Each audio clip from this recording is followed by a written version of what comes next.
Praise the lord ప్రియులారా, ప్రభు మాట్లాడుతుండగా విందాము. దేవుడు కళల గురించి బైబిల్ గ్రంథంలో అనేకసార్లు రాయడం జరిగింది.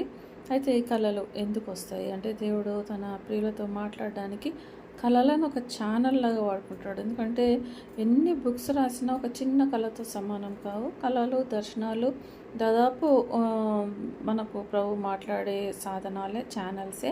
అయితే ఈ కళలను ఎలా చూడాలి? చాలా మటుకు బ్యాడ్ కళలు వస్తున్నాయి అని వాటిని పట్టించుకోకపోవడము, లేకపోతే కళలు రావట్లేదని మర్చిపోతున్నాని మనం దాన్ని పట్టించుకోకపోవడము, ఇవన్నీ కూడా చేస్తుంటాం. చేతబడిలో మనకు వచ్చే మంచి కళల్ని సతాను దొంగిలిస్తుంటాడు. ఒక వలలాగా పెట్టి తీసేసుకుంటాడు. అప్పుడు మనం ఆ కళల్ని మర్చిపోతాం. ఎందుకు కళలు మర్చిపోతున్నామని మనకు అర్థం కాదు. సో ఎందుకు మర్చిపోతున్నామంటే సాతాను దొంగిలిస్తాడు. మంచి కళలు, దేవుడిచ్చే కళలు, మంచి కళలు, వాటిని నెరవేరాలని మనం ప్రార్థించాల్సిన కళలు, అవి ఒక టైప్ ఆఫ్ ప్రవచనాలే. అవి నీ ముందు జరగబోయే మంచి కళల్ని దేవుడు అనుగ్రహిస్తే సాతాను ఏం చేస్తాడంటే ఆ కళల్ని గుంజేస్తాడు. తన నెట్టేసేసి సాతాను ఆ కళలు నెరవేరకుండా, మన గుర్తు లేకుండా చేస్తాడు. నీ కళలు గుర్తు వస్తలేవు, చాలా కళలు వస్తున్నాయి కానీ ఏదో వచ్చింది మర్చిపోయినా నువ్వు పొద్దంతా కొట్టుకున్నా కూడా నీకు ఆ కథ గుర్తురాదు. అప్పుడు నువ్వేం చేయాలంటే నీ తల మీద చేయి పెట్టుకొని, దేవా నువ్వు ఏదైతే నాకు పంపించావో ఆ కళ మళ్ళీ నాకు గుర్తు చేయదేవా, నేను దానికోసం ప్రార్థించాలా దేవా అని నువ్వు ఎప్పుడైతే అడుగుతావో అప్పుడు సతాన్ చేతిలోంచి ఆ కళ మళ్ళీ నీ చేతికి వచ్చేస్తుంది. దాన్ని సీల్ చేయాలి, వేసి రక్తంలో తర్వాత దానికోసము ప్రార్థన చేయాలి. చాలామంది ఏం చేస్తారు, ఏమంటారంటే వాక్యం చెప్పేటోళ్ళు కూడా చాలామంది చెడకాలాలు వస్తే అవి బ్యాన్ అవి క్యాన్సిల్ చేయండి, అవి అక్కడ వెళ్ళిపోతాయి అంటారు. చాలా తప్పు.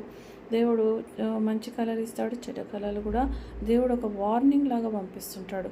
చెడ్డ కళలన్నీ కూడా సత్తాన్ నుంచి వచ్చినాయి కాదు, మంచి కళలన్నీ కూడా సత్తాన్ నుంచి వచ్చినాయి కాదు. మనం వాటి మీనింగ్ అడగాల, ప్రభు నువ్వు ఎందుకు నాకు ఇది చూపిస్తున్నావు?